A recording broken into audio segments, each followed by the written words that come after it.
Dry day ഒഴിവാക്കണമെന്ന് സർക്കാരിനോട് ആവശ്യപ്പെട്ടതായി ബാർ ഉടമ സംഘടനാ നേതാവ് സുനിൽകുമാർ. ഡ്രൈ ഡേ ആർക്കും ആവശ്യമില്ലാത്ത കാര്യമാണ്. 2017 മുതൽ ഇതേ ആവശ്യം ഉന്നയിക്കുകയാണ്. ലൈസൻസ് ഫീസ് കുറയ്ക്കണമെന്നും ബാർ പ്രവർത്തന സമയം കൂട്ടണമെന്നും ബാർ ഉടമകളുടെ എണ്ണം നിയന്ത്രിക്കണമെന്നും സംഘടന മന്ത്രിയോട് ആവശ്യപ്പെട്ടു.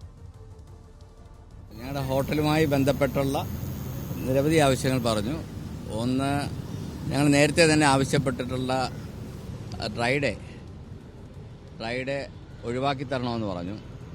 അതുപോലെ തന്നെ ഇപ്പം നമ്മുടെ ലൈസൻസ് ഫീ ഈ വർഷം 35 ലക്ഷമാക്കി. അപ്പം നേരത്തെ എന്ന് പറയുന്നത് ലിക്കർ വ്യവസായത്തിൽ ബാറിൽ ഞങ്ങൾ 18% ഞങ്ങൾ സെയിൽ ചെയ്തുകൊണ്ടിരുന്നതാണ്. അത് 425 ഹോട്ടലുകളുള്ളപ്പോൾ ഇപ്പോൾ അത് 800 ചില്ലുവാന ഹോട്ടലായപ്പോൾ അത് 12% ആയിട്ട് കുറഞ്ഞു. എന്ന് പറഞ്ഞാൽ ഓരോ ഹോട്ടലിലും 40% സെയിൽ താഴോട്ട് പോയി.